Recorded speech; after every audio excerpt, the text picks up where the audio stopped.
Bismillahirrahmanirrahim. Assalamualaikum warahmatullahi wabarakatuh.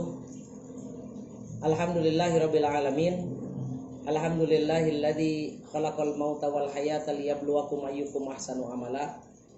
Asyhadu an la ilaha illallah wahdahu la syarikalah wa asyhadu anna Muhammadan abduhu wa rasuluhu alladzi la nabiyya ba'dah. Fa inna khairal hadis kitabullah wa khairul hadi hadi Muhammad sallallahu alaihi wasallam. Basarul umuri muhdatsatuha wa kullu bid'atin dalalah wa kullu dalalatin finnar. Sahabat umat yang dirahmati oleh Allah Subhanahu wa taala. Alhamdulillah kita berjumpa lagi pada kesempatan kali ini kita menemani sesi sahur sahabat umat sekalian. Perkenalkan pada malam ini saya didampingi oleh kakak saya.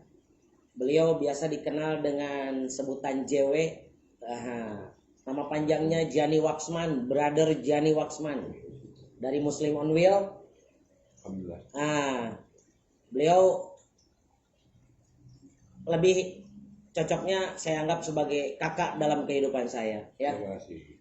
Dan saya Perkenalkan juga sahabat saya yang selalu menginspirasi saya, Kang Salman Al-Farisi, saudara saya di Bikers Brotherhood 1% MC. Yang terima kasih sudah diundang sahur bersama di sini, Kang.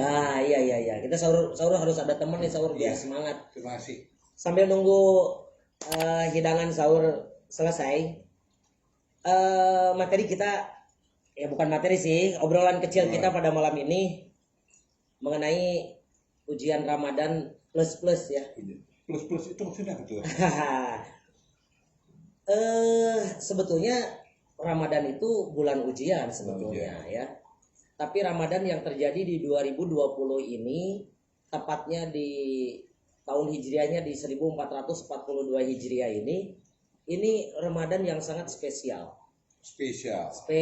Oke. Kenapa? Karena mulai dari beberapa bulan sebelum menjelang Ramadan kita mendapatkan himbauan dari pemerintah. Kita juga melihat berita-berita tayangan-tayangan yang beredar di televisi, ada di media sosial, ada di surat kabar mengenai kondisi keadaan Indonesia khususnya, bahkan dunia pada umumnya, kan. Mereka, bahkan kita semua khususnya umat Islam sekarang sedang dirundung duka, ya. Sebentar, Kang. Boleh saya potong dikit? Mangga. Sebelum lupa, saya pikir kayaknya sebaik kita download aplikasi Umma di your application store. Oke. Untuk pertanyaan. Ya. Ada sisi tanya jawab nih. Betul. Silakan bertanya. Nah, caranya adalah dengan menekan gambar panah sebelah kanan bawah. Pensil di sebelah kanan bawah ya. Oke, siap. Silakan. Siap. Oke ya. Sekali lagi bagi yang belum mendownload aplikasi Umma bisa dicek di Play Store-nya masing-masing. Silakan download aplikasi Umma. Di situ banyak segala macam yang insya Allah bermanfaat terutama di bulan Ramadan ini, bahkan sampai menjelang setelah Ramadan juga, bahkan sebelum Ramadan gitu ya. Baiklah, obrolan kecil kita pada malam ini, saya teringat dulu guru saya pernah membahas ini beberapa tahun yang silam. Kenapa? Fenomena yang terjadi sekarang, banyak keluhan-keluhan dari warga masyarakat, pekerjaannya diberhentikan, ya, rawan pangan, rasa ketakutan yang begitu besar mengenai salah satu katanya virus sih, namanya COVID-19 lebih utamanya ya. Itu akhirnya terjadi ketakutan yang begitu dahsyat di seluruh kalangan umat Islam, bukan hanya Indonesia, tapi bahkan seluruh dunia. Entah hari ini berapa ribu atau berapa ratus ribu yang tercatat angka dari mulai PDP, ODP sampai kematian. Saya terakhir agak sedikit kepo mengenai data yang ada di Amerika sana. Kita patokannya Amerika saja, yang katanya paling up to date. Itu sudah hampir mencapai titik 20.000 lebih. Gitu loh. Nah, 20.000. Yang meninggal. Yang ODP atau PDP-nya itu sekitar di angka 350-an ribu katanya. Tapi yang ada di Indonesia ini khususnya, ini efeknya buat kejiwaan, buat psikis umat Islam yang ada di Indonesia, muncul rasa ketakutan yang begitu dahsyat.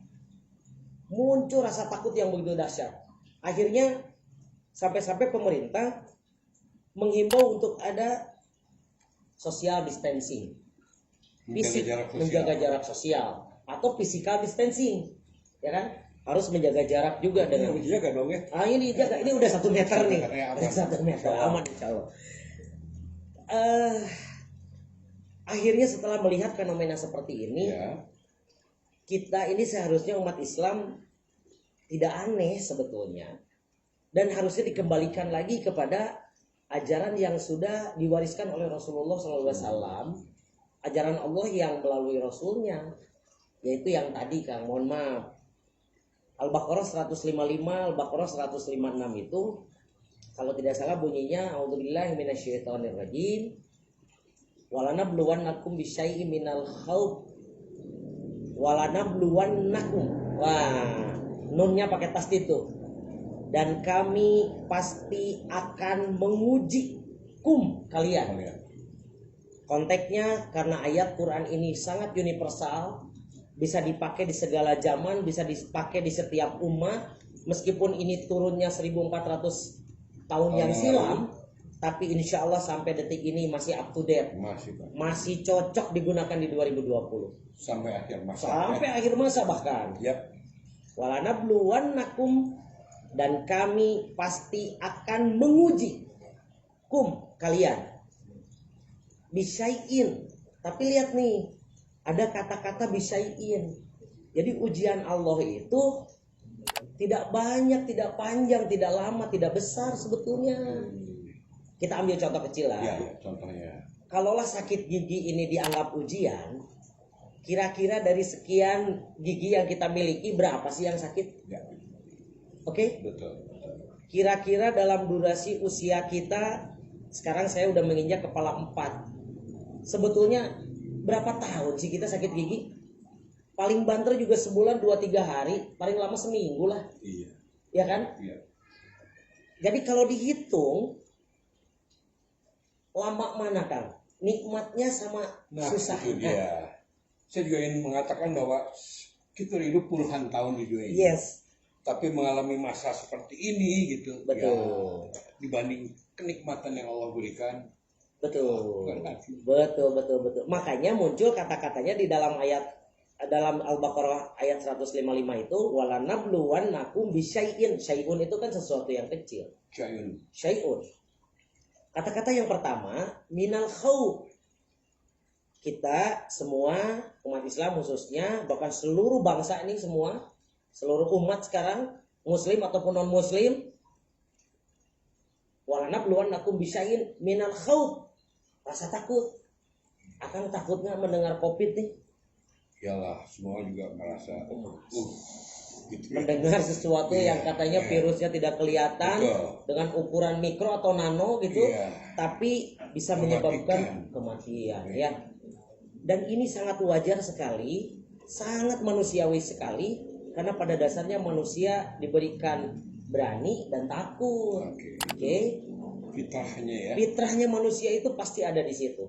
Dikala rasa beraninya dominan, berarti dia muncul tampil sebagai seorang pemberani. Tapi dikala takutnya dominan, insya Allah dia akan muncul jadi tipikal penakut, Kang. Begitu. Pertanyaan apa? Ada sedikit yang agak harus kita perhatikan di sini. Kenapa di momen-momen seperti ini kita perlu ngobrolin hal ini? Kenapa kita perlu ngobrolin hal ini?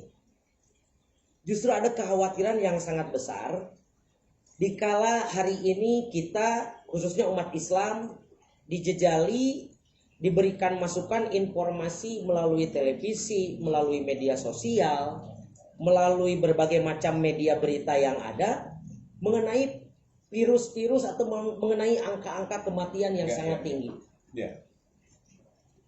Sementara tidak bisa dipungkirikan tata cara peribadatan kita ini sekarang mulai agak diatur nih. Ya. Ya. Positive thinking aja, husnudon aja, pemerintah memperhatikan sekali keamanan umat Islam. Akhirnya dari mulai ibadah Jumat sampai ibadah tarawih ada SOP yang tidak boleh dilanggar. Tetapi saya menggarisbawahi sedikit. Bahkan kajian-kajian yang sifatnya bertemu langsung itu mulai ada pembatasan. Sekarang semua harus melalui streaming online dan lain sebagainya. Tapi kita tetap bisa belajar kan? Tapi kita tetap harus bisa taklim belajar. jalan terus, Majelis taklim harus jalan terus. Kita gunakan teknologi lah hari ini yang ada. Ada kekhawatiran begini. Saya ambil contoh, dikala fisik kita lapar, anggap saja perut kita lapar, tenggorokan kita haus, secara otomatis manusia pasti akan mencari makanan. Ya. Kalau lapar, ya. Refleks lah itu. Ya. Entah mau membeli, entah mau meminta, entah mau seperti apa. Yang jelas pasti mereka berikhtiar untuk memenuhi itu. Ya. Tapi dikala ruhani kita lapar, kita hari ini jarang dikasih masukan, kita hari ini jarang mendapatkan majelis-majelis kajian seperti, mohon maaf, yang biasa kita lakukan dalam seminggu. Akang pun mungkin beberapa kali menghadiri ya. Hari ini kan semua bahasanya apa? Lockdown, karantina lokal atau apa? Tiarap. Khawatirnya kita ini akan jadi ruhani kita ini akan haus. Ya. Ruhani kita akan haus, akhirnya penyakit psikis yang muncul. Bahkan yang lebih khawatir lagi, kita akan bergeser, fitrah kita akan bergeser dikala kita hanya memikirkan asupan jasmani saja tanpa memikirkan asupan ruhani. Hati dan otaknya tidak dikasih makanan. Makanan ruhani kita nih yang seperti ini kan. Nah, untung ada umat. Untung ada umat nih yang memfasilitasi umat untuk tetap bisa melaksanakan kajian-kajian seperti ini. Saya dapat masukan yang inspiring buat saya ya. Oke. Dalam masa lockdown ini, beberapa ini, nanti orang keluar tuh dengan berbagai karakter. Siap. Ada yang dia menghabiskan waktunya dengan main game. Oh yes. Ada yang jadi gemuk makan mulu, dan ada yang menghatamkan Quran beberapa kali. Ya. Dan ada yang menambah ilmunya dengan dengan taklim melalui medsos seperti ini, seperti rumah ini misalnya. Saya kira itu juga pilihan kita, dan artinya kalau kita mau belajar, memetik manfaat, Allah memberi mudahan semuanya. Iya, betul. Kita lanjutkan tadi ya. Ya. Dalam ayat tersebut Allah pasti menguji, ya. Entahlah ini disebut ujian atau cobaan, itu kembali lagi kepada pribadi yang menerimanya. Kalaulah sudah dianggap layak untuk diuji, melaksanakan seluruh perintahnya, berarti itu masuk kategori ujian. Tapi kalaulah seandainya, mohon maaf nih, untuk yang masih belum menuju ke arah sana, kayaknya lebih pantas ini disebut cobaan kayaknya gitu kan. Wallahu a'lam bishawab. Saya takut sekali ngomongin itu. Tapi walanabluwannakum bisyai'in minal khauf. Hari ini seluruh umat manusia, bukan hanya yang di Indonesia, merasakan ketakutan yang begitu dahsyat. Apalagi kita mendengar tingkat kematian terus bertambah, yang ODP, yang PDP, pemberitaan terus bertambah. Nanti di akhir ayat ada solusinya, ya. Saya lanjutkan, minal khauf wal ju'. Ju'i. Al-ju', para santri, saya dulu jujur aja sama orang tua, entah dibuang atau seperti apa, saya pernah tahu itu yang namanya kata-kata ju itu. Ju. Jadi kalau santri bilang ju itu lapar.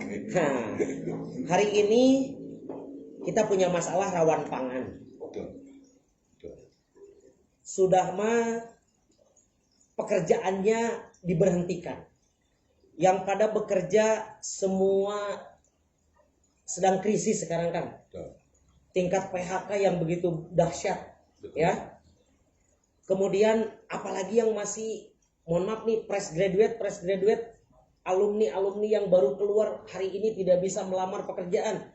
Toh yang sudah bekerja pun diberhentikan. Nah itu tertulis oleh Allah, walanabluwannakum bisyai'in minal khauf wal ju'. Pasti kita teriak dong. Apalagi ini umat Islam sekarang mendekati sebentar lagi Lebaran, Idul Fitri, biasanya kebutuhan makin meningkat. Makanya dikala pekerjaannya tidak ada, pemasukannya berkurang, ini cobaan yang betul-betul cobaan yang harus kita hadapi. Tapi kita sebagai umat Islam balikan lagi kepada ayat tadi. Kita yakin ini sudah tertulis di dalam Al-Quran. Jangan aneh, jangan khawatir, jangan juga ini jadi sesuatu yang baru. Minal khauf wal ju'. Jadi sudah tertulis, pasti semua dicoba mengenai ini. Ada cobaan mengenai ini. Kalimat berikutnya, wanaksim minal amwal, dan kekurangan dari harta. Oke, hari ini mulai kita mendengarkan atau kita memprediksi pasti akan tingkat kemiskinan itu akan semakin bertambah. Apalagi kita memperhatikan kondisi fluktuasi dolar terhadap rupiah lah, ya. Itu para ahli ekonomi yang berbicara sudah di angka berapa sekarang, akhirnya banyak industri yang gulung tikar. Efeknya, imbasnya, para pekerja kita akhirnya naksi minal amwal, kekurangan materi. Mulai dari sembako yang sudah mulai sulit didapatkan, ya. Sudah mulai agak sulit didapatkan. Minimarket jam bukanya juga sekarang sudah dibatasi. Betul. Katanya hanya sampai batas maksimum jam 18 tiap sore. Apakah itu tidak masalah? Itu masalah. Buat umat Islam itu masalah. Sangat masalah sekali. Dikala kita apalagi menjelang seperti Ramadan seperti ini, kita mulai agak sulit ini mencari jajanan malam untuk yang lupa masak itu malam, mencari buat sahur itu pasti agak kesulitan nih. Naksi minal amwal wal anfus, dan kekurangan daripada jiwa. Mulai tadi sudah dibahas di awal, tingkat kematian yang begitu banyak, ya. Ada kalimat yang sangat menarik di ujung, kan, wasamarot. As-samarot itu arti katanya itu buah-buahan, kan. Buah-buahan. Kenapa Allah di situ menuliskan kekurangan daripada buah-buahan? Padahal yang kita makan setiap hari apa? Beras, kan? Nasi, padi. Tapi begitu maha pintarnya Allah, padi itu kan buah juga, kan? Iya. Dari tangkai padi. Iya. Betul nggak? Betul. Hah? Apalagi coba? Pasti semua ini buah-buahan namanya. Iya. Pasti buah-buahan. Cuman beda aja bentuknya, kan? Beda bentuk, beda jenis, dan kita beda menamakan. Ya. Tapi Al-Quran itu menyebutkannya wastamarot. Wastamarot. Berikutnya, wabasyiris sobirin. Berilah kabar gembira buat orang-orang yang bisa melewati krisis ini dengan kesabaran. Ya, berilah kabar gembira. Jadi kita apalagi Ramadan ini melatih kesabaran, kan? Betul. Kita dilatih untuk bersabar, menahan lapar, dari mulai terbit fajar sampai terbenam matahari, dari mulai azan subuh sampai azan maghrib. Dikala menghadapi hal-hal seperti ini juga kita harus sudah mulai bersabar. Bersabar kita harus ditambah, ya. Apalagi ada salah satu keterangan yang menyebutkan dikala kita mendapatkan masalah, ya. Dikala kita akan mendapatkan masalah, dikala kita mendapatkan musibah yang begitu dahsyat, wasta'inu bis-sabri was-shalah. Kalimat ista'ana yasta'inu itu selalu kita bacakan di setiap rakaat kita sholat. Karena itu ada dalam surat Al-Fatihah, kan? Ihdinas siratal mustaqim siratal ladzina an'amta 'alaihim ghairil maghdubi 'alaihim waladdallin. Wasta'inu bisabri wa iyyaka na'budu wa iyyaka nasta'in. Nah, kan? Iyyaka hanya kepadamu lah na'budu kami beribadah. Wa iyyaka dan hanya kepada Engkau lah ya Allah nasta'in kami memohon pertolongan. Dikuatkan lagi dalam kalimat yang tadi. Dikala kita sedang dalam kondisi rawan pangan, wabah merajalela, tingkat PHK begitu tinggi, dibatasi untuk bertemu, bahkan ada himbauan pemerintah untuk tidak mudik. Wah, itu dahsyat sekali itu. Rasa rindu yang sudah bertahun-tahun, mungkin setahun sekarang dibatasi. Himbauan tidak boleh pulang kampung. Subhanallah, ini ujian yang maha dahsyat. Yang pertama kali kayaknya dalam sejarah, ya. Tapi kita sebagai umat Islam balikan lagi kepada Al-Qur'an. Ista'inu bis-sabri was-shalah. Wa innaha lakabiratun illa 'alal khashiyin. Mari kita meminta tolong kepada Allah dengan apa? Bis-sabri, dengan sabar. Kita redam rasa sabar kita hari ini, meskipun kita tidak bisa bertemu secara langsung dengan orang tua, dengan keluarga di kampung. Alhamdulillah Allah sudah memberikan solusi lebih dulu melalui kepintaran manusia menemukan teknologi. Ya, kita bisa berkomunikasi, kita bisa video call, kita setiap saat ada beberapa aplikasi, diantaranya seperti Uma ini, ya. Ada sesi streaming dan lain sebagainya. Artinya silaturahim itu tidak terputus. Betul. Ya? Tetap berjalan. Silaturahminya paling hanya dibatasi bertemu fisik saja. Jauh di mata, dekat di doa. Betul. Nah, kan? Tapi hari ini kita dekatkan lagi dengan media, ya. Wasta'inu bis-sabri was-shalah. Mari kita sekarang mulai bersama-sama memohon pertolongan Allah dengan rasa sabar. Dan sholatkan. Nah, ada sholat yang setiap hari kita lakukan, sholat wajib 5 kali dalam sehari, kurang lebih 17 rakaat, ditambah lagi rawatib, qobliyah, ba'diyah. Apalagi kita di bulan Ramadan ini, kita diberikan oleh Allah fasilitas qiyamul lail, sholat tarawih, ya. Yang biasanya tahajudnya kendor, full sekarang.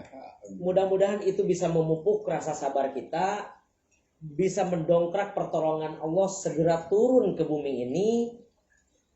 Tapi ingat, di ujung ayat ini ada sesuatu yang harus kita bahas nih kayaknya. Wa innaha lakabiratun wasta'inu bis-sabri was-shalah. Dan meminta tolonglah kalian dengan rasa sabar, dengan kesabaran, wassalah dan sholat. Wa innaha, hak di sini itu kembalinya bukan kepada sabar, tapi kepada sholat. Ya, kembalinya kepada sholat haknya. Wa innaha, sebab apa? Hampir setiap orang pasti bisa bersabar, kan? Tapi tidak setiap orang bisa sholat. Wa innaha lakabiratun. Aduh. Dan ingatlah bahwa sholat ini lakabiratun, itu sesuatu yang besar. Tidak mudah kan melaksanakan sholat, apalagi yang belum terbiasa. Tapi insya Allah dengan keyakinan yang kuat, lakabiratun illa, kecuali alal khashiin, bagi orang-orang yang khusyuk. Kalau orang-orang yang khusyuk, insya Allah bisa mendawamkan ini. Tapi kalau yang mohon maaf nih, yang kurang sabar, boro-boro kan, sholat itu ditantang untuk kesabaran. Jadi tidak bisa melaksanakan sholat tanpa sabar. Sabar, kita harus sabar. Apalagi kalau imamnya pakai bacaan-bacaan yang panjang, qiyamul lail itu lama, itu harus sabar. Dan ingat, sholat itu jauh lebih dahsyat daripada sabar. Ya. Kadang-kadang kalau imam terlalu panjang, gak asik kah imamnya? Itu gak sabar. Itu gak sabar itu. Wa innaha lakabiratun illa 'alal khashiin. Ayat berikutnya Al-Baqarah 156-nya. Ya, tadi 155, ya. Sekarang 156-nya. Alladzina idza asobathum musibah qalu inna lillahi wa inna ilaihi raji'un. Ya. Alladzina dan orang-orang yang idza manakala asobathum mengenai kepada mereka al musibah qalu mereka berkata inna lillahi sesungguhnya segala sesuatu milik Allah wa inna ilaihi rajiun dan sesungguhnya segala sesuatu dikembalikan kepada Allah. Oke. Ini ada sedikit pertanyaan nih ya dari rekan-rekan yang kemungkinan sedang sama-sama ikut melaksanakan sahur juga ya, dari sahabat Umma nih masuk ini ke HP saya nih ya. Ada pertanyaan itu mengenai yang tadi. Kalau sholat jaraknya jauhan, oh ini dari Joni, dari sahabat Joni nih. Kalau sholat jaraknya agak jauhan, apa nggak mending sholat di rumah aja? Ini pertanyaan yang banyak. Ini pertanyaan real time nih. Sekarang yang lagi ada yang betul-betul sama-sama kita laksanakan sekarang.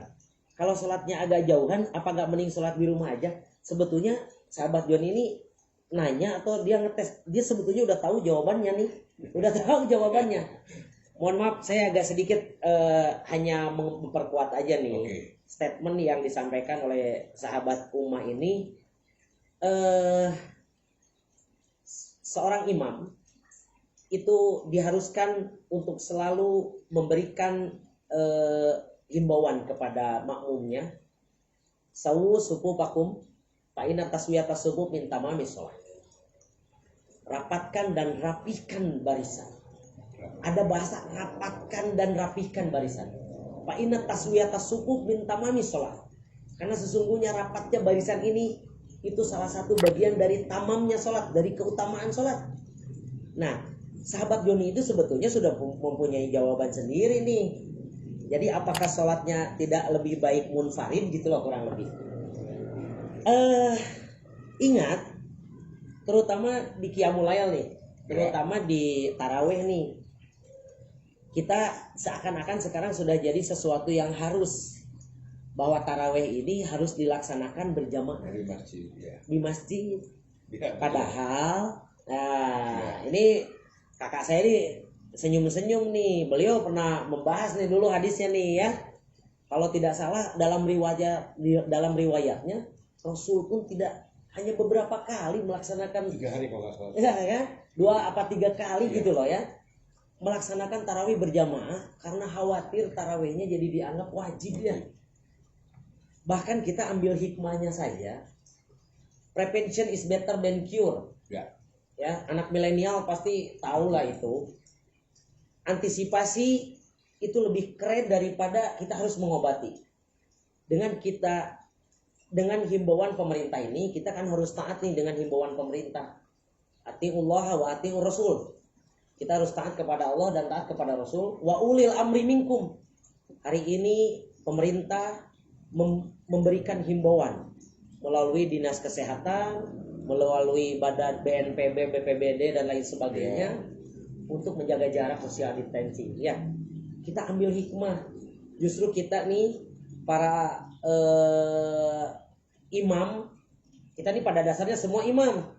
Anda semua yang ada di rumah imam. Karena ada keterangan dari Rasulullah, kullukum ra'in wa kullukum mas'ulun an ra'iyatihi. Pada dasarnya setiap kita adalah imam. Pada dasarnya setiap kita adalah pemimpin. Dan setiap kita akan dipintai pertanggungjawaban akan masyarakat atau umat yang dipimpinnya. Oke? Dimulai itu. Boleh nggak saya potong? Siap. Tadi ya, ini juga menggelitik saya juga. Oke. Mengenai tadi sholat di masjid dengan berjarak. Betul. Tapi Ustaz dikatakan adalah keutamaannya adalah merapatkan dan merapikan. Itu utama ya. Betul. Artinya kalau kita sholat tapi berjarak, sahkah sholat kita? Oke. Walaupun saya setuju, alternatif kedua yaitu dengan kondisi sekarang ini adalah munfarid di rumah. Betul. Sama halnya dengan tarawih kita barangkali akan lebih keren kalau sekeluarga di rumah, Nah, ya. itu poinnya Kang. Oke. Itu poinnya Kang. Saya menjawabnya Ya, dengan pertama dari- salah satu statement ya. Oke. Yang pertama, apakah sholat berjarak dengan sholat munfarid itu seperti apa kedudukannya? Oke. Itu dibalikan lagi kepada hati kita.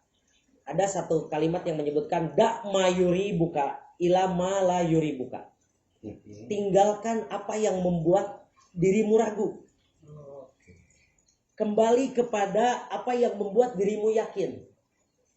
Daripada di dalam hati kita segudang keraguan, ya, penuh tanda tanya untuk sholat di masjid, tapi kita qayyimul masjidnya mengharuskan kita menjaga jarak. Itu kan jadi muncul rasa keraguan tuh. Tadi perintah Rasulnya, dak mayuri buka, tinggalkan apa yang meragukanmu. Ya, daripada ragu, munfarid juga lebih keren juga insya Allah. Bahkan tadi momennya kita manfaatkan momen ini untuk kita sama-sama jadi imam di rumahnya masing-masing. Kita jadi mungkin semua jadi menghafal lagi juz amaknya. Kita berjamaah dengan anak istri, kalau yang sudah berkeluarga.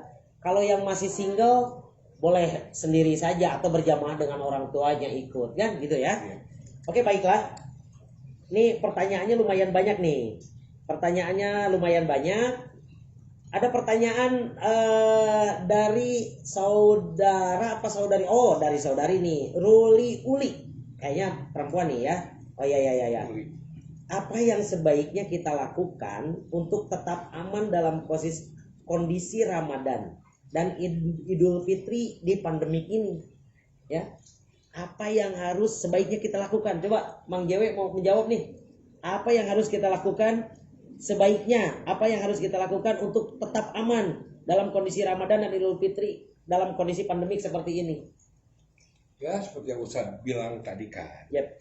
Ya, tentunya kita harus ikuti ulul amri minkum. Betul, ya, betul. Dengan segala ketentuan yang telah diberikan gitu. Ya.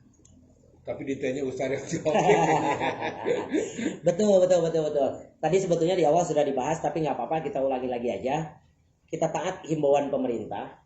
Karena pada dasarnya hari ini pemerintah pun tidak sembarangan mengeluarkan himbauan. Betul. Sambil kita melihat update nanti di detik-detik terakhir menjelang Idul Fitri seperti apa. Siapa tahu yang tadinya situasinya begitu kredit nanti di menjelang akhir-akhir Idul Fitri ini sudah aman.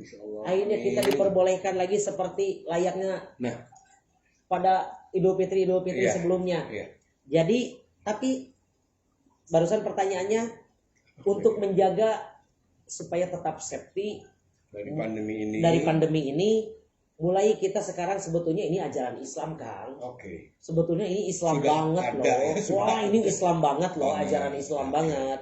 Saya ambil sedikit nih. Hari ini pemerintah melalui dinas kesehatannya menyuruh kita untuk senantiasa mencuci tangan. Ya. Ada yang menggunakan hand sanitizer, ada juga yang hanya menggunakan air yang mengalir saja, ada yang hanya menggunakan sabun mandi biasa, ada yang deterjen biasa. Islam itu sebetulnya keren sekali. Kita yakin Islam ini keren sekali. Sebetulnya di dalam Al-Quran itu tidak ada perintah untuk berwudu, tapi perintahnya itu perintah sholat. Ya, tapi ingat, dalam usul fikih, amrun bisyai'in, amrun biwasailihi.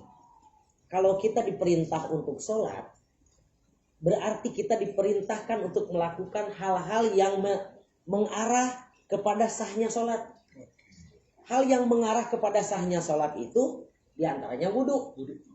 Bahkan sebetulnya Islam ini perintah menggunakan air yang bersih, mencari sumber air yang bersih itu perintah juga.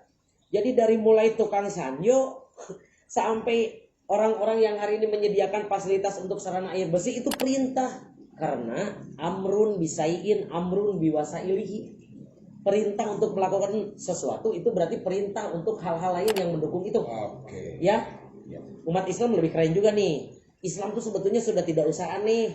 Dikala disuruh mencuci tangan. Dalam sehari berapa kali sholat wajib kan? 5. Berarti 5 kali wudhu ya? 5 kali membersihkan diri, mensucikan diri. Betul. Wudhu. Oke. Wudhu. 1 kali wudhu itu 3 kali loh. Cuci tangannya. Berarti berapa? 15 kali. Oke. Itu belum ditambah oleh yang qiyamul lain. Atau bahkan mungkin ada nih salah satu sahabat yang dijamin masuk surga gara-gara dia senantiasa menjaga wudhunya. Kenapa tidak kita ambil sekarang dari sana, ya? Baiklah, sahabat Ummah yang dirahmati Allah, ya, sahabat Ummah yang dirahmati Allah, pertanyaan terakhir nih. Ya, oke, pertanyaan terakhir. Oh iya ya, ini pertanyaan keren nih.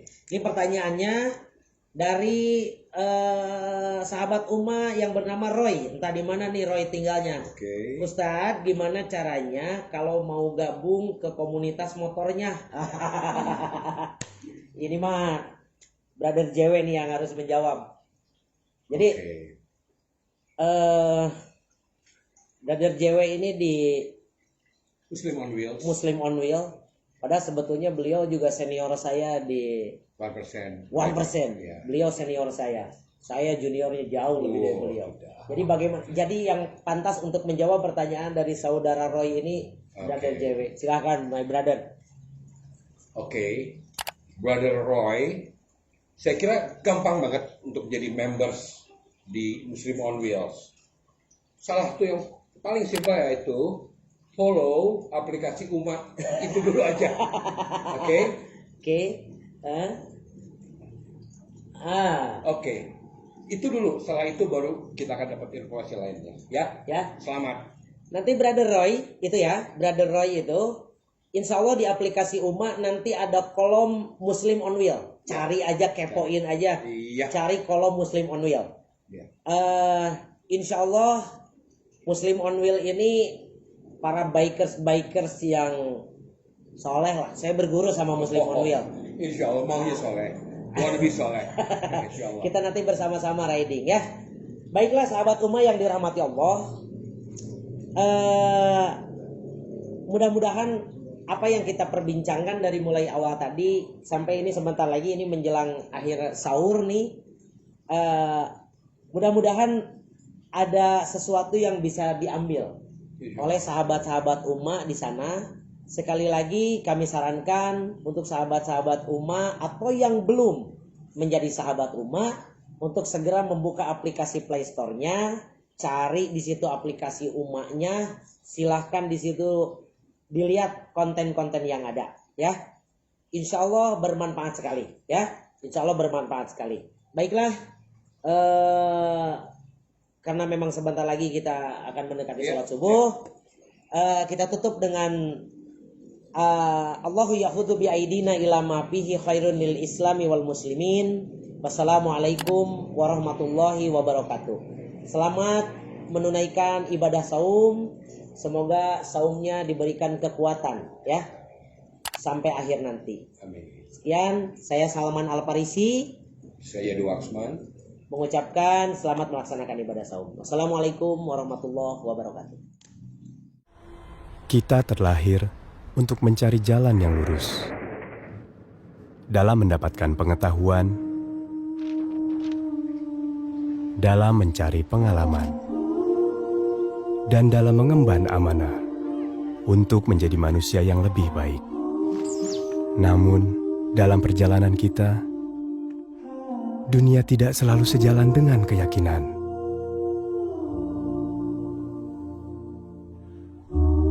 Zaman mendatangkan beragam pilihan, namun yang baik untuk kita tidak selalu jelas di depan mata. Karena itu, Ummah hadir untuk kita sebagai penunjuk arah yang insya Allah memberi pencerahan, dan sebagai sahabat yang insya Allah senantiasa mengingatkan dalam perjalanan kita pulang menuju jannah. Ummah, teman ibadahmu.